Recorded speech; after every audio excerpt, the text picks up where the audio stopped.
সবে বুঝে না মালিক আছেন একজনা। হযরত সাহাবা যারা নবীর প্রেমিক তারা, নবীর প্রেমিক ছিল না? मछली का कदर जाने बंगाली, नबी का कदर जाने साहाबी। নবীর আজমত ইজ্জত কদর সম্মান সাহাবায়ে কেরাম জানতেন। আর মাছ কেমনে ধরতে হয়, কটা বাজে বেল উঠলে বাইং মাছ নিচে তুলে উঠবো, এটা বাঙালিয়ে বুঝে। কথা বুঝানো লাগে। হ্যাঁ, আমরা করে গরম করে উদ্দেশ্য আমার নাই, ওদিকে গরম করলে মূল আলোচনা শেষ হয়ে যাবে। আল্লাহ হযরত সাহাবা যারা নবীর প্রেমিক তারা, কুল সাহাবা মিয়ারে হক, শরীয়তের মাপকাঠি মেয়ারে হক মানে শরীয়তের মাপকাঠি। কুল সাহাবা মিয়ারে হক, নবীর ঘোষণা মালিক আছেন একজনা। আমার দেহ নয় সে আমার, আমার মালিক আছেন একজনা। এটা কার আসলে বুঝেননি কথাগুলা, বলে আধ্যাত্মিক কথা। আল্লাহ বুঝবার তৌফিক দেও। আপনার দেহের মধ্যে একটা জিনিস আছে, এটা হলো রূহ। এটা হলো কি? রূহ। এই রূহর বাসায়টা আমার দেহ নয় সে আমার, আমার মালিক আছে একজনা। সেই দেহে প্রেমের খেলা সবে বুঝে না। আপনার চুলের মধ্যে যদি সব শুকনা বাবা তেল দেয়, শরীরের মধ্যে শীতের দিনে খসখসা বা বলে লোসন দেয়, তারপরে ফ্যাটের মধ্যে খিদে আসলে খানা দেয়, এতে ঠান্ডা ঠান্ডা না? আপনার মধ্যে একটা কলব আছে, বাম দুধের 2 আঙ্গুল নিচে, ইংরেজিতে বলে হার্ট, বাংলাতে আরবিতে বলে কলব, বাংলাতে বলে হৃৎপিণ্ড। এই জায়গাটায় 24টা ঘন্টা ধুপ ধুপ ধুপ ধুপ করে সাউন্ড করে না? আমেরিকার নাসা সংস্থার বৈজ্ঞানিকেরা, গবেষকরা এটার একটা ভাষা বাহির করছে। ভাষা কম্পিউটারের ডিস্কের মধ্যে সাদা কাগজ ঢুকাই দিছে। ঢুকাই দিয়া সে যে ভাষায় একটা সাউন্ড করব, তার একটা উত্তর প্রশ্ন, মানে ধুপ ধুপ আসলে কি, নাকি এখানে একটা কথা বলে মেশিনটা, শব্দটা কি, এটার জন্য একটা লেখনী আসে। নাসা সংস্থার বিজ্ঞানী এই রবার্ট টমাস মেলতাস, আরো একজনের নাম আছে এই শহীদুল্লাহ আল বুখারী, পরে মুসলমান হয়ে গেছে উনি। আল্লাহর বান্দা বলতেছেন, আহা কি বলতাম, উনি বলতেছেন আমি ডেস্কের মধ্যে ঢুকিয়ে দেওয়ার পর সাদা কাগজটা বাইরে এসেছে, অসংখ্যবার ছোট ছোট লেখা আছে। তখনকার সময় আমাদের বাংলা, আমাদের দেশে, আমেরিকার কথা বলে, আমাদের দেশে বড় একটা মসজিদের খতিব সাহেবের কাছে এই কাগজটা পাঠাইছি মুসলমানের মাধ্যমে। এখানে এটা কি লেখা হুজুরকে একটু বলতে বলো।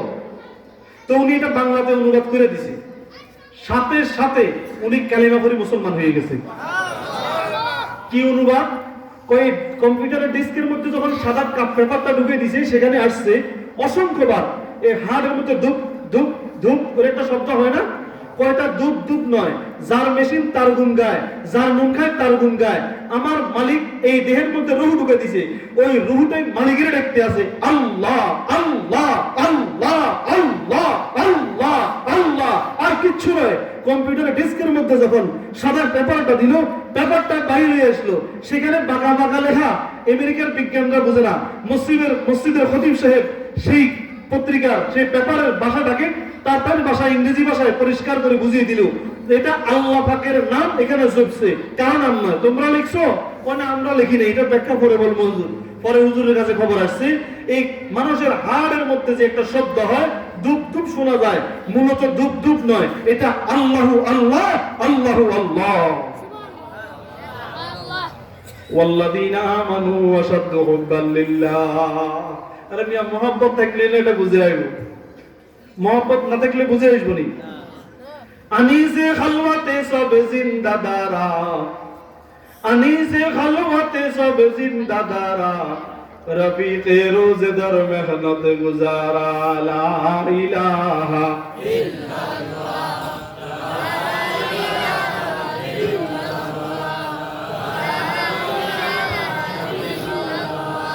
লা ইলাহা ইল্লাল্লাহু মুহাম্মাদুর রাসূলুল্লাহ সাল্লাল্লাহু আলাইহি ওয়াসাল্লাম। এমনি আমার বংশের ঠেলা কম নাই, একজনের কথা বলার সময় কয় না, আত্মীয়তা করতে আসে তখন একটু বাড়তি বলে আর কি, আল্লাহ মাফ করে দাও। বলতে পারো চৌধুরী তুমি, আপনাদের এলাকায় চৌধুরী আসেনি, মেয়েজি আসেনি, বুঞ্জা আসেনি, জমিদার আসেনি। বলতে পারো চৌধুরী তুমি, মিয়াজি তুমি, বুইয়া তুমি। বলতে পারো চৌধুরী তুমি, মিয়াজি তুমি, বুইয়া তুমি, কিন্তু কি হে বলতে পারো খাঁটি মুসলমান যে তুমি। প্রাণ হতে নির্গত কথা অন্য প্রতি আসর করে, পাখা নাহি থাকলেও তা পাখা ছাড়া উড়তে পারে।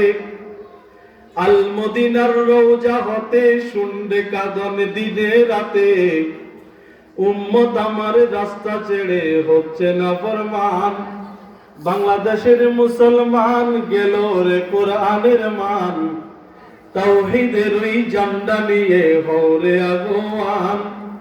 আল্লাহ হলো রিজিক দাতা, বান্দা কেন গামায় মাথা, ক্ষুদ্র মাথায় ধরবে কি আর পাক এলাহির শান। যদি যাই কোরআনের মান, কেমনে মোরা মুসলমান, বল মোদের উম্মতের দাবি, বল মোদের ঈমান। আজান দেয়ার কথায় আছে নাই বেলালি প্রাণের সাড়া, ফলসফার থাকলে কি হয় গাজালির ওই শিক্ষা ছাড়া। এক সফেতে ভুক্ত হতো গজনবী মাহমুদ আয়াজ, ফরক নাহি থাকতো তখন বান্দা কিংবা বান্দা নামাজ। ফরক নাহি থাকতো তখন বান্দা কিংবা বান্দা নামাজ। জাতীয় সেই বক্তাগণের নেই সে শুভ চিন্তাধারা, জ্বালাময়ী বক্তৃতা নাই প্রাণটি তারিতে শক্তি হারা। জ্বালাময়ী বক্তৃতা নাই প্রাণটি তারিতে শক্তি হারা। প্রাণ হতে নির্গত কথা অন্য প্রতি আসর করে, পাখা নাহি থাকলেও তা পাখা ছাড়া উড়তে পারে। আমিন কোন আমিন। আল্লাহ আলী রাদিয়াল্লাহু তাআলা আনহু পবিত্র মাহে রমজানে ফজরের নামাজ পড়ি, বিভিন্ন নফলিয়াত ইবাদত শেষ করি, ঘরের মধ্যে যান। যাই দেখে যে ফাতেমার ঘরে বালতির মধ্যে জামা কাপড়ে সাবান দিয়ে ভিজিয়ে রাখছে, এদিক দিয়ে আটার কায়া তৈরি, এদিক দিয়ে চুলার উপরে ফাতেলে পানি ফুটে, এটা ফুটা। বিছানা পরিপাটি করি, চুলগুলো আশ্রাই শুরু হয়েছে, এ মূল আলোচনা শুরু। এখন থেকে যারা শেষ পর্যন্ত থাকবে তাদের জন্য শান্তি। মধ্যখান দিয়ে আসলে আগাগোড়া কিছু বুঝতো না, কি কইছে আল্লাহ জানে। শুনেন, ঘরের মধ্যে ঢুকার সময় সালাম দিছে, কি দিছে? আমরা সালাম দিনি। আরে বাবি সাহেবের ঘরে ঢুকার সময় সালাম দিবেন, মেয়েদেরকে ছেলেদেরকে সালাম দিবেন, আপনার ঘরের মধ্যে আল্লাহ শান্তি দিবে। আসসালামু আলাইকুম ওয়া রাহমাতুল্লাহ। হয়তো নতুন নতুন বাবি সাহেব মুস্কি মুস্কি হাসবে, কোন পাগলা মৌলবীর ওয়াজ শুনছে রে, খালি সালাম দে রে, গণ গণ খালি সালাম দে, এতদিন তো সালাম দেন। সালাম দিবেন, ভাবিও আপনাকে দিবে, আপনিও দিবেন। আফসুস সালাম বাইনাকুম, সালামের প্রচার করো, সালামের প্রসার করো। আল বাগিউ বিসসালাম বারিউ মিনাল কিবর। যদি কেউ আগে সালাম দিতে পারে তার থেকে অহংকার মুক্ত হয়ে যাবে, অহংকার থাকবে না। যার কলিজার মধ্যে জর্রা পরিমাণ অহংকার থাকবে সে জান্নাতে যাবে না। আল্লাহ তুমি আমাদেরকে সালাম দেওয়ার তৌফিক দান করো। দুই কে ফাতেমার দিকে তাকাই দেখতেছে, ফাতেমা কাঁদতেছে। আলী রাদিয়াল্লাহু তাআলা বলেন, ফাতেমা বিবাহ হয়েছে সেদিন থেকে আজকে পর্যন্ত এতগুলা কাজ একসাথে সম্পাদন করতে আপনাকে কোনোদিন দেখি নাই, কি ব্যাপার? আমি তো কিছুই বুঝতেছি না। এই দিক দিয়ে বালতির মধ্যে জামা কাপড় দিয়ে ভিজাইয়ে রাখছেন, আবার এই দিক দিয়ে আপনি চুলার মধ্যে আগুন দিয়ে দিয়েছেন, আটার কায়া তৈরি করে রাখছেন, আবার বিছানার মধ্যে পরিপাটি হইয়া শুয়ে আছেন, কিতাবের মাধ্যমে আসছেন। ফাতেমা রাদিয়াল্লাহু তাআলা আনহা এর কিছুদিন আগ থেকে বড় জ্বরে আক্রান্ত। বিছানাতে হযরত আলী রাদিয়াল্লাহু তাআলা আনহুকে টান দিয়া বসাইলেন, বসাইয়া বললেন, ওগো আমার প্রাণের স্বামী, গেছে কাল রজনীতে আমার আব্বাজান মুহাম্মদুর রাসূলুল্লাহ সাল্লাল্লাহু আলাইহি ওয়াসাল্লাম আমার ঘরের মধ্যে আসছেন, আমি খাবের মধ্যে দেখতেছি।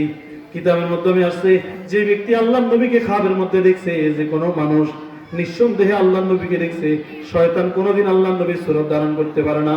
অতএব যে কোনো কেহ ব্যক্তি যদি বলে আমি আল্লাহর নবীকে খাবের মধ্যে দেখছি, এটা সত্য হবে। কেন? নবীর সুরত শয়তান ধারণ করতে পারে না। কথা বুঝেন নাই? তারপরে কি ফাতেমা আল্লাহর হাবিব ঘরের মধ্যে আসি কি যেন তালাশ করতে আছে, জিজ্ঞেস করলাম, ওগো আব্বাজান আপনি কাকে তালাশ করেন, কি তালাশ করেন? ফাতেমা রাদিয়াল্লাহু তাআলা আনহা প্রশ্ন শেষ হওয়ার সাথে সাথে আল্লাহর হাবিব ফাতেমার ডান হাতটা ধরে বললেন, ও ফাতেমা আমি তো তোকেই তালাশ করতেছিলাম। ও তো আব্বা আমি কেন, আমি আছি তো।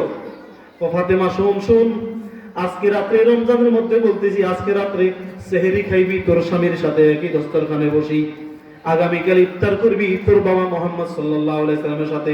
জোরে বলেন সুবহানাল্লাহ। আরে আলী রাদিয়াল্লাহু তাআলা চোখ থেকে পানি ভরে কান্দেন। নিঃসন্দেহে ফাতেমার আজকে মওত। কথা বলার সময় একটা পর্যায়ে আসছে, আর হাসান আর হোসেন দুই ভাই আব্বা আম্মাকে টার্গেট করে কি জানি বলতেছে, ডিস্টার্ব করতেছে, ছোট্ট বাচ্চা না। হযরত ফাতেমা রাদিয়াল্লাহু তাআলা আনহা বলেন, ও হাসান হোসেন তোরা এখানে ডিস্টার্ব দিস না, আমাদেরকে একটু কথা বলতে দে। তোরা তাড়াতাড়ি তোর নানার রওজার পাশে চলিয়া যা, নানার সাথে কথা বলে আয়। কিতাবের মাধ্যমে আসছে, যখন আল্লাহর হাবিবের সাল্লাল্লাহু আলাইহি সাল্লামের মেয়ে ফাতেমার ঘরের মধ্যে খাবার থাকতো না, পেটের ক্ষুধা থাকতো, হাসান আর হোসেনকে বাবার বাড়িতে নিয়ে গেল নবী। আল্লাহর নবীর সুন্দর চেহারার দিকে তাকিয়ে থাকলে পেটের খিদা পর্যন্ত নিবারণ হইয়া যাইত। কেমন চেহারা! যা তোর নানার কবরের কাছে, রওজার কাছে যা। রওজায়ে আকদাসের সামনে যখন হাসান আর হোসেন রাদিয়াল্লাহু তাআলা আসে দাঁড়াইলেন, আল্লাহর হাবিব সাল্লাল্লাহু আলাইহি ওয়াসাল্লাম আওয়াজ দেন, ও আমার নাতি হাসান আর হুসাইন, নানার কাছে তো আগামী দিনও আসতে পারবা, তারপরের দিনও আসতে পারবা, তাড়াতাড়ি ঘরে চলিয়া যাও। তোমার আম্মা জানের চেহারা দিকে চাইয়া দেখো, আজকে যদি তোমার আম্মা জান দুনিয়া থেকে বিদায় হইয়া যায়, কিয়ামত পর্যন্ত মাকে মা বলে ডাকবা, কোনদিন দেখতে পারবে না। যাও তাড়াতাড়ি তোমার মায়ের চেহারার দিকে চাতকের মতো চেয়ে থাকো। হাসান আর হোসেন দৌড়াইয়া আসি বলতে আছেন, আম্মা জান, আব্বা জান, নানাজি আমাদেরকে আসল সংবাদ শুনাইয়া দিয়েছেন, আম্মা আপনি বুঝি দুনিয়া ছেড়ে চিরতরে বিদায় হয়ে যাবেন। হাসান আর হোসেনের বুকের মধ্যে লইয়া হযরত ফাতেমা রাদিয়াল্লাহু তাআলা বলেন, ওগো প্রাণের স্বামী আমার, দুনিয়া থেকে চলে যাব ঠিক আছে, তবে 7টা শর্ত দিয়া যাইতে আছি। 1 নম্বর কথা, আমার মওতের পর আপনি আমার বাচ্চাগুলোকে বুকের মধ্যে নিয়ে রাত্রে ঘুমাবেন, কিছুদিন ঘুমাবেন। কেন? গভীর রাত্রে ছোট্ট বাচ্চাগুলো মা বলে চিৎকার দিয়ে উঠলে বাচ্চাগুলোর কলজা ভেঙে যাবে, অসুস্থ হয়ে যাবে। আপনি বাবা হিসেবে সান্ত্বনা দিলে কিছুটা শান্ত হবে। 2 নম্বর শর্ত হলো, সপ্তাহে 1 দিন হইলেও জুমার দিনে আমার এই কচি বাচ্চাগুলো আমার গুরুস্থানে আমার কবরের পাশে নিয়ে আসবেন। আমি আমার বাচ্চাগুলোর চেহারা দিকে তাকাইয়া আমার কলিজাকে ঠান্ডা করিব। জোরে কন্যা সুবহানাল্লাহ। এই আমল আমাদের দরকার আছে না নাই? কত ফোড়া কোপাইল্লা, আহারে ফোড়া কোপাইল্লা বল, বাপ মার কবরটা পর্যন্ত কোন জায়গা দিয়ে ভুলে গেছি, কইতে পারে না, আছে নাই? আব্বা আম্মার জীবিত থাকতে 7টা হোক, মওতের পর 7টা হোক, আল্লাহ কোন সময় দিলে বলবো, আব্বা আমার হোক 7টা, জীবিত থাকতে মওত হয়ে গেলে এটার পরে আরো 7টা আছে, এখন বলার টাইম নেই। গেছে গেল মাহফিল ছিল মুফতি আহমদুল্লাহ সাহেবের বাড়িতে, বাড়ির দরজায়, ওখানে মসজিদের মাহফিল ছিল, ওখানে আমি 7 গুণা 14টা বিষয়ের উপরে তাফসীর করছি। আল্লাহ সময় দিলে আসলে ইনশাআল্লাহ, ইনশাআল্লাহ আপনি আমার সূর্য সন্তানগুলোকে কবরস্থানে নিয়ে আসবেন, আমি একটু দেখবো। 3 নম্বর শর্ত হলো, আমি মওতের পর আপনারা বাপ বেটা 3 জন আমাকে কবরস্থ করবেন, কাউকে আনা যাবে না। 4 নম্বরে, আমার মওতের পর জানাজার নামাজের মধ্যে কাউকে খবর দিবেন না। আলী রাদিয়াল্লাহু তাআলা বলতেছেন, আর কোনো কথা আছে নাকি? আরেকটা কথা সেনসিটিভ। কি সেটা? সেটা হলো, আপনি আমাকে শোনাই বলেন, একটু ক্ষমা করে দিলেন কিনা। আলী রাদিয়াল্লাহু তাআলা কন্দনরত অবস্থা বলতেছেন, ক্ষমা করে দেওয়া দিলের ব্যাপার, তো মুখ দিয়ে শোনাই বলতে হবে কেন? এখানে একটা পয়েন্ট আছে কিন্তু, এটা খেয়াল করেন। ও আমার মা বোনের আগে কোন জায়গা থেকে বয়ান শুনতে তো জানি না, ঘরের সামনের রুমে বসি, ড্রয়িং রুমে বসি, ঘরের দরজার সামনে চেয়ার দিয়ে বসি বয়ান শুনতে যাও, শোনো। আপনার আল্লাহু আকবার, স্বামীর সন্তুষ্টির প্রতি খেয়াল রাখবা। ফাতেমা রাদিয়াল্লাহু তাআলা কি শিক্ষা তোমাদের জন্য রেখে যাইতে আছে।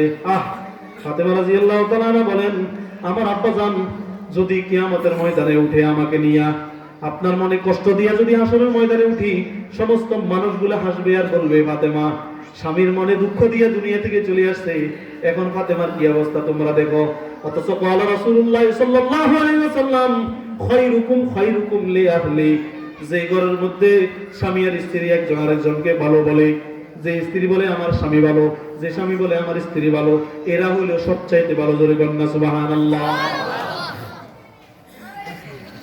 ওইটা না শান্তির ঘর। তো হাসরের ময়দানে মানুষ দেখবে আমি ফাতেমা আমার স্বামীর মনে কষ্ট দিয়ে আসছি, আপনি একটু শুনাই শুনাই বলেন আমরা ক্ষমা করলেন কিনা? ক্ষমা করে দিছি। ফাতেমা তোমাকে আমি কি ক্ষমা করব? ও দোস্তাবেরা গভীর মনোযোগ দিয়ে শুনেন, গভীর মনোযোগ দিয়ে শুনেন। মা বোনেরা আপনারাও মনোযোগ দিয়ে শুনেন। মাইকের ব্যবস্থা মূলত আপনাদের জন্য করা হয়েছে। প্রতিদিন তো ঘরের মধ্যে ঘুমান, আজকে একটু মনোযোগ সহকারে বিশৃঙ্খলা না করে কথাগুলো মনোযোগ দিয়ে শুনেন। ফাতেমা রাদিয়াল্লাহু তাআলা আনহা মওতের আগে এমন একটা শিক্ষার দীক্ষা আমাদের জন্য রেখে গেলেন, এমন একটা ব্যবস্থাপত্র আমাদের জন্য রেখে গেলেন। স্বামী, আপনি আমাকে ক্ষমা করিয়া দেন। আপনাদেরকে আমি বলবো, আপনারা আপনাদের স্বামীর পায়ের উপরে পড়ি, সকালে একবার, বিকালে একবার, সকালে একবার, বিকালে একবার ক্ষমা চাইয়া নিবেন। এই মুহূর্তে তো মানুষের ইমার্জেন্সি ভিসা আসিয়া যায়, ইমার্জেন্সি মওতের খবর আসিয়া যায়, ইমার্জেন্সি মওতের খবর আসিয়া যায়। আসরের নামাজ জামাতে পড়ছি, মাগরিবের আগে খতম, মাগরিবের নামাজ একসাথে পড়ছি, এশারের আগে খতম, অথবা কেউ নামাজের ঘরের মধ্যে মসজিদে আসিও খতম হয়ে গেছে। আছে না নাই? ও প্রাণের স্বামী আমার, মেহেরবানি করে আপনি আমাকে ক্ষমা করিয়া দিবেন। মা বোনেরা, এই গুণটা আপনাদের মধ্যে থাকলে আপনার স্বামী যেরকম পথমেজাজি মানুষ হোক, আপনার সাথে কোনোদিন বেশ কম করতে পারবে না। আল্লাহ তৌফিক দান করো।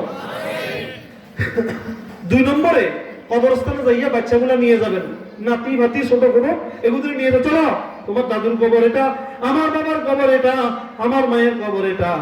আমি দুনিয়া থেকে চলে গেলে তোরা এখানে আসে একবার সুরে বাদে 1 লাখ দুরূদ শরীফ পড়ে দোয়া করবি। দরকার আছে না নাই? আচ্ছা, 3 নম্বর কথা, আমার মওতের পর কোনো মানুষকে খবর দেওয়া যাবে না। আলী রাদিয়াল্লাহু তাআলা আশ্চর্য কথা, মুহাজির আনসার হাজার হাজার মুসল্লি সাহাবাই কেরাম তোমার জানাজার মধ্যে হাজির হবে, হাজির হইয়া তোমার জন্য দোয়া করবে, আর তুমি বলতেছো কেউ আসতে পারবে না, কাউকে খবর দেওয়া যাবে না। বিশ্ব নবীর মেয়ের ইন্তেকাল এলান করে দিব সারা দুনিয়াতে। ফাতেমা রাদিয়াল্লাহু তাআলা বলেন, আমি যেই দিন ম্যাচিউর হয়েছি, আমি যেদিন সাবালেগ হয়েছি, মাসিক পিরিয়ড যেদিন থেকে শুরু হয়ে গেছে, আমার আব্বা জান আমার সামনে আসে দাঁড়িয়ে বলেন, ইনকিজি নাফসি ইয়া ফাতেমা, ও ফাতেমা, তুমি তোমার নফস, তুমি তোমার এই দেহকে, আপাদমস্তককে বেগানা পুরুষদের থেকে খেয়াল করে রাখবা। বেগানাদের সামনে তুমি যাইও না। বেগানার এগানা বুঝেননি? বুঝেননি? সে কি বুঝেন আমি একটু পরীক্ষা করি। চাচা যদি চাচিরে তালাক দেয়, তালাক দেয় না ইচ্ছা? মামা যদি মামিরে তালাক দেয়, ইদ্যত পালনের পর বাতিজা আর বাগিনা চাচিকে আর মামিকে বিবাহ করা যায় আছে না নাই? মাশাআল্লাহ, আপনারা তো সুন্দর বুঝেন। দেই বিবাহ করা যায় আছে, কিন্তু আমাদের বর্তমান সমাজ ব্যবস্থা কি এটার সাথে মিল আছে নাকি? কি রে, আছে নাকি? বিয়ে হবে আগামীকাল, আব্দের মাধ্যমে বিয়ে সাব্যস্ত হয়, আগের দিন গায়ে হলুদের নামে ছেলের বাড়িতে মেয়েরা, মেয়ের বাড়িতে ছেলেরা ঠেলা ঠেলি কুদাকুদি লাফালাফি যেগুলো করে, ইসলাম কোনদিন সেটাকে সমর্থন করতে পারে না। ঠিক কিনা বলেন? তাফসীরুল কোরআন মাহফিল করলে রোগীর কোনো অসুবিধা হয় মাইকের আওয়াজে, ও হাজী সাহেব আপনার বিল্ডিং করার মধ্যে বিয়ে শাদীর নামে আগের দিন রাতে ধুম ধুম ধুম ধুম করে বাজছে, পুরা গ্রামের মধ্যে মিউজিকের আওয়াজের সাথে, বিটের আওয়াজের সাথে পুকুরের পানি পর্যন্ত থপ থপ করতে আছে, তখন অসুস্থ রোগীদের অসুবিধা হয় না? বর্তমান সমাজ ব্যবস্থাকে দীক্ষা জানাই এই জন্য, আল্লাহু আকবার, যেখানে তালতো ভাই আর খালতো ভাই এরা একে অন্যের সাথে চলাফেরা করে, আবাদে চলাফেরা করে।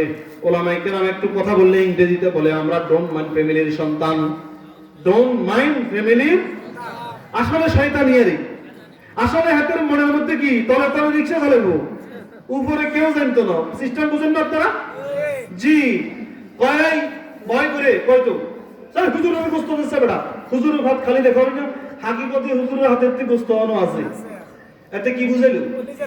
নিজের লাগবে। এই তো মাশাআল্লাহ, বিচক্ষণ লোক কিছু আছে না, মিয়া বেগুন কিছু করি বইতে আইনি হাতের লাইক বুঝে এত কন্ডিশন করি হুজুর হইতে সাপ তাতে এত ইল্লা বাড়ি এটা 4 কেজি গোস্ত রে হুজুরের সামনে আইলে হুজুর একটু দিতে না, বাবা আমার লাগবে না, শালা আর হুজুর দেন আরাদের হুজুরের গজা খাই একবার স্টক করি কিনমা দে। আরে হাকিকতে হুজুরে উঠে উঠে ব্যাগ করে দি দেন, খাইতে তোর না ভাই, ধরো তুই শরীক কে গালাতে ঢুকে দিছে, এ ভাই আপনি কেন নেন আমার সাথে খান, এভাবে কেউ বেগুন দিয়ে দিছে। এগুলো একমতি কথাবার্তি, কথা বুঝুন নাই? আল্লাহু আকবার, আল্লাহু আকবার। এগুলা এই ঠেলা ঠেলিয়ার কুদাকুদি বর্তমান সমাজ ব্যবস্থাকে ধিক্কার জানাই। এগুলাকে? এগুলা হারাম। এগুলা কি? মসজিদের সামনে হারাম কইছেন নি? কোন না হারাম? যদি হারাম কাজ করি অদস্ত হারাবরা, আপনার কেন একটু মাথার মধ্যে এই কথাটা ঢুকে না? আপনি একজন মুসলমান, মুসলিম মাতার ঘরে জন্মগ্রহণ করেছেন, মুসলিম মায়ের দুধ পান করে আপনি বড় হয়েছেন, মুসলমান সমাজে আপনার বসবাস, আপনার আব্বা আম্মা মুসলমান, একজন মুসলমান হুজুর দ্বারা আপনার নাম রাখা হয়েছে, খতনা করানো হয়েছে, আপনার বাচ্চাগুলা কোরআনে পাকের তেলাওয়াত শিক্ষা করছে, নামাজ পড়ছে। এই বাচ্চাগুলা কোরআন হাদিসকে বাদ দিয়ে আজকে ইউরোপ আমেরিকার সে সমস্ত কৃষ্টি কালচার, হিন্দুয়ানা রীতিনীতিগুলো আমাদের সমাজের মধ্যে যারা বাস্তবায়ন করতে চায়, আমি আমার দোস্ত আবার বন্ধু বান্ধব সবাইকে বলবো, খবরদার খবরদার, এগুলার কাছে দাঁড়িয়েও জীবনে যাবেন না। এগুলা শুধু গুনাহ নয়, এগুলা জেনার একটা কাজ কারবার। ঠিক আস্তে কথা একটু নিয়ে এখন এই ঠিক যে আল্লাহর মসজিদের সামনে কইছেন কলমের মধ্যে জায়গা দেন মালিক, যতদিন এই সিস্টেমের আচার অনুষ্ঠান হবে আমি নেই। ঠিক নেই? এক হাজী সাহেব ওই ধর্মসাগরের পরে যখন আমি কেন্দ্রীয় মসজিদে নামাজ পড়াই, এক হাজী সাহেব আমার নিয়ে গেছে, হুজুর আসুন, ধুম ধুম আওয়াজ শোনা যাচ্ছে, ভিতরে গেছি আমি, কি রে ভাই? হুজুর বসেন, একটু বিরিয়ানি খান। কি ব্যাপার এখানে? কি গায়ে হলুদের অনুষ্ঠান? আপনি নিয়ে যাবো লাইনের ব্যাপার। কত বড় বেয়াদব! এতে হাজী সাহেব নেই। ঘরে গেছি আর মাত্র বয়ান শেষ করে ঘরে গেছি, ঘরে গেছি আর মাত্র বেচারা কয় 4 নম্বরের মুসল্লা। 4 নম্বর মুসল্লা বুঝেননি? হুজুর তো এত বেকুব নয়, ইয়াসিন ওয়াল কুরআনিল হাকিম, জ্ঞানে বিজ্ঞানে ভরা কোরআন, সেই কোরআনের জ্ঞান আল্লাহ পাক আমাদের কলমের মধ্যে, সিনার মধ্যে দিয়ে দিয়েছে। কন্যা সুবহানাল্লাহ। এই শয়তান আমারে বুঝায়, কি বুঝায়? হুজুর আমি 4 বার হজ করছি, 4th নম্বরের মসলাটার উপরে আপনারে বরকতের লাই বসাইয়েন, বরকতের লাই। হাকিকতে বরকতের লাই বসান না, হাতে যে 4 বার হজ করছে এটা আমার কাছে প্রকাশ করি অহংকার দেখা। ঠিক নেই? এইরকম নামাজিও আছে, ফাওয়াইলুল লিল মুসাল্লিন, লোক দেখানো নামাজ যারা পড়েন, লোক দেখানো দান যারা করেন, লোক দেখানো যারা শহীদ হন, লোক দেখানো যারা সালাত পড়েন, এই পুরান কাপড়ের মতো বুঝাইয়া আপনার বুকের উপরে বেড়ে দে। এই লোক দেখানো বন্দেগীর কারণে হাসরের ময়দানে বড় বিপদে পড়ে যাবেন। আল্লাহ তুমি আমাদেরকে আমল করার তৌফিক দান করিয়া দাও। আচ্ছা, জানাজা যে হবে, লাস্ট তো রেডি। এখন এই খাট করার জন্য হাতল কয়টা? 3 জনে কয়টা? হাসান হোসেন আর আলী মানুষ কয়জন হয়েছে? 3 জনে না, হাসান হোসেন আলী কয়জন হয়েছে?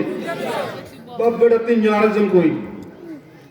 আল্লাহর হাবিব সাল্লাল্লাহু আলাইহি ওয়াসাল্লাম গভীর রজনীতে, আল্লাহু আকবার, আবু যর গিফারি রাদিয়াল্লাহু তাআলা কোন জানেননি?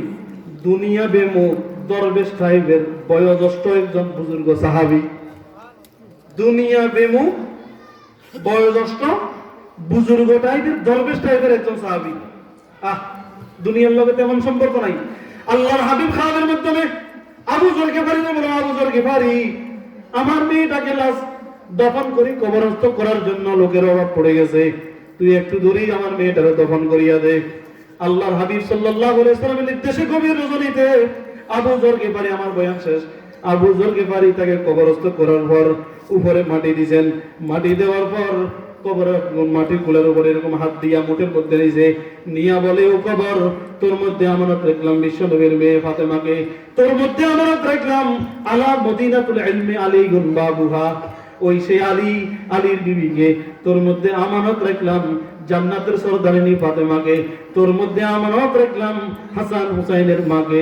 খবরদার খবরদার খবর, আল্লাহর নবীর মেয়ের সাথে, হাসান হুসাইনের মায়ের সাথে, আলীর বিবির সাথে, জান্নাতের সরদারিনীর সাথে ভালো ব্যবহার করবি, ভালো ব্যবহার করবি। কবরের ভিতর থেকে একটা মেসেজ এসে গেছে, একটা আওয়াজ এসে গেছে, এ আবু যর গিফারি, আমি কবর গহীন অন্ধকার, আমি কবর পোকামাকড়ের ঘর, আমি কবর জাহান্নামের কালো আগুনের ঘর, আমি কবর জাহান্নামের বড় বিষাক্ত সাপের ঘর।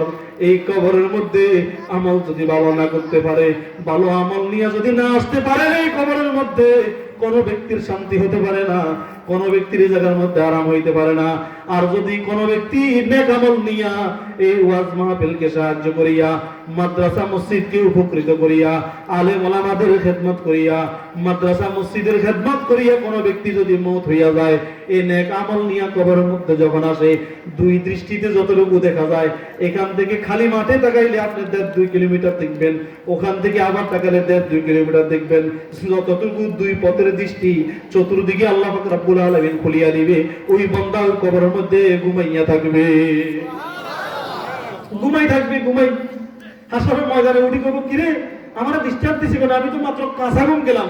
ফেরেশতারা বলবেন, ও আল্লাহর গোলাম, কাঁচা ঘুম যাও নাই, কমাস কম 40,000 বছর পর্যন্ত জান্নাতের পরশ গায়ে দিয়া কবরের মধ্যে ঘুমাইয়া ছিলা। ময়দানে মহাশরে উঠি বলবে, খানার দরকার, আকাশের দিকে তাকায়, জান্নাতের ছত্র ছায়াগুলো তার জেহানে পড়ে গেছে, ও উপরের দিকে তাকায় থেকে ভাগিয়ে বল, ওয়ালাহমি তাইরিম মিম্মা ইয়াস্তাহুন ওয়া হুরুন আইন কামসালিল লুলুইল মাকনুন, লাহমে তায়র মানে পাখির মাংস বুনা করা, একদম 1 নম্বর গিরি বাজাই করা, খাইলে কোনো ঝামেলা নাই, টাকে হাজির, বান্দা খা, কুলু ওয়াশরাবু, যত প্রকার মনে কয়, যতবার মনে কয় বান্দা তুই খা, কোনো হিসাব দিতে হবে না। আর যে ব্যক্তির জন্য জাহান্নামের আযাব শুরু হয়ে গেছে, ওই ব্যক্তির জন্য বাঁচানোর আর কেউ থাকবে না। নেক আমল দরকার আছে না নাই? এই মাহফিলকে যারা সাহায্য করবেন, ও দোস্ত আমাদেরা, এই মাহফিলের কাজকে, তাফসীর মাহফিলকে যারা সাহায্য করবেন, আল্লাহ পাক রব্বুল আলামিন দুনিয়াতে শান্তি দিবেন, আখিরাতে মুক্তি দিবেন, ঈমানে জিন্দেগি দান করবেন, মওতের সময় কালমা পড়ে দেওয়ার তৌফিক দান করবেন। জুমার দিন মাহে রমজানে আল্লাহ পাক রব্বুল আলামিন যেন মওতে দোয়া হবে, কবরের মধ্যে 3টি সওয়ালের জবাব আসান হয়ে যাবে, আমলনামা ডান হাতে এসে যাবে, মিজানের নেকের পাল্লা ভারী হয়ে যাবে, বলছে রাতার 30,000 বছরের রাস্তা পাড়ি দেওয়ার সুযোগ হয়ে যাবে। হাশরের ময়দানে মানুষগুলো পানি পানি বলে যখন চিৎকার মারবে, সেই ময়দানে মহাশরে আল্লাহ পাক রব্বুল আলামিন হাউজে কাউসারের পানি পান করার তৌফিক দান করবেন, বিনা হিসাবে আল্লাহ পাক রব্বুল আলামিন জান্নাত দান করবেন। জোরে কন্যা সুবহানাল্লাহ। এই মাহফিল প্রতি বছরে একটা আমাদের দরকার আছে না নাই? দরকার আছে না নাই? যদি দরকার মনে করেন, এটা আখিরাতের পুঁজি, এটা ডিপোজিট, এটা ইন্স্যুরেন্স, এটা ব্যাংক, এখানে রয়্যালটি ইনকাম ইংরেজিতে বলে, কন্টিনিউ সব সময় এটার একটা সওয়াব আমল করার কারণে আপনার কবরের মধ্যে, আপনার মুরব্বিদের কবরের মধ্যে সওয়াব যেতে থাকবে। ময়দানে মহাশরে কিছু লোক উঠি করবো, এত আমল তো আমি করি না, এগুলো আইসি কত। ফেরেশতারা বলবেন, বান্দা আমল করো নাই যে ঠিক, কিন্তু আমলের কেন্দ্রীয় ঘরের মধ্যে তোমার টাকাগুলো লাগে গেছে। কন্যা সুবহানাল্লাহ। এইটা আমলের কথাগুলো বললাম, তখন পয়েন্টে কতগুলো কথা বলছি। হ্যাঁ, এই কথাগুলো একটা লোকের যদি পছন্দ হয়, 2-4টা লোক যদি তৈরি হয়, আর ওই লোকটা আমল করা শুরু করে দেয়, এই যে বয়ান শুনলো, এটাও তো একটা আমল, এটা একটা আমল না? এই আমলের একটা সওয়াব আছে না? এই সওয়াবটা যারা এই প্রতিষ্ঠানকে, আল্লাহু আকবার, এই মাহফিলকে, এই প্যান্ডেলকে, এই মাইকিংকে, এই স্টেজকে সব মিলাইয়া সহযোগিতা করবেন, আল্লাহ পাক রব্বুল আলামিন আপনার মুরব্বিদের কবরের আযাব মাফ করিয়া দিবেন, আপনাদেরকে দুনিয়াতে শান্তি, আখিরাতে মুক্তির ব্যবস্থা করিয়া দিবেন। হ্যাঁ, ওই কবরের মধ্যে যখন আবু যর গিফারি বললো, কিরে ফাতেমার কথা না বেশি গরম কা, কোন হাসিবার টাইম নেই, যে ব্যক্তি নেক আমল নিয়ে কবরের মধ্যে আসবে, তার জন্য সে জান্নাত, বদামল নিয়ে আসলে জাহান্নামের আগুন। তাহলে আল্লাহর নবীর মেয়ের জন্য কি আরামদায়ক খবর শোনা গেছে না ধমক শোনা গেছে? আমার আপনার কি খবর? নেক আমল দরকার আছে না নাই? তাহলে আমাদের এখানে প্যান্ডেলের বাবদে 50,000 টাকা দরকার। আল্লাহর একজন গোলাম হাত উঠাইয়া বলেন, হুজুর আগামী বছর এখানে প্যান্ডেলটা করতে এই 5,000 টাকা ইনশাআল্লাহ আমি দিব। 5টা দিকে আল্লাহ পাক রব্বুল আলামিন ইসলামের 5টা ব্যানার উপরে, ইসলামের ভিত্তি 5টি জিনিসের উপরে এই 5,000 টাকা দিবেন, আল্লাহ তাআলা আপনাকে পঞ্চদিক থেকে রহমত করবেন, দয়া করবেন।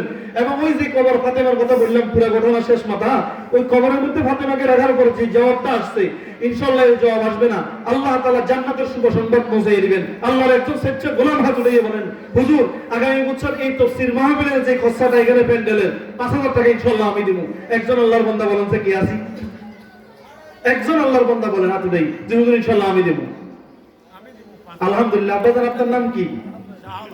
জনাব শাহ আলম, দাড়ি পাকা মুসল্লি, মিন যে শাইবাতিল মুসলিম। হাদিসের মাধ্যমে আছে আল্লাহ রাব্বুল আলামিন বলে, দাড়ি পাকা কোন মুসল্লি আমার দরবারে যখন হাত উঠায় আমার কাছে শরম লাগে। আল্লাহ শাহ আলম ভাইয়ের দানকে আপনি কবুল করে নেন। জোরে করে আমিন। দানের খবর শোনার মদিনায় পৌঁছে দেন, মকসুদে হাসানা পুরা করিয়া দেন, দিলের পেরেশানি দূর করিয়া দেন। কার কার মুরব্বী এই আল্লাহ শাহ আলম ভাইয়ের কোন কোন মুরব্বী কবরের মধ্যে কোন হালতে আছে জানি না। যদি কোনো ব্যক্তি জাহান্নামের আগুনে জ্বলে, আল্লাহ এই মুহূর্তে তাদের কবরকে জান্নাতের বাগান বানাইয়া দাও। শরীরের মধ্যে সুস্থতার নিয়ামত দান করো। 5 ওয়াক্ত নামাজ জামাতে শহীদ পড়ি কলিজাকে ঠান্ডা করবার তৌফিক দান করো। দুনিয়া আখিরাত দুজাহানের মধ্যে কামিয়াবি করো। জোরে বল না আমিন। মাইক বাবদ 5000 টাকা। মাইক মাইক বুঝেন নাই? মাইকিং, মাইক, মাইক ম্যান, এই যে এগুলা ব্যাটারি ইত্যাদি সবগুলো নিয়ে 5000 টাকা।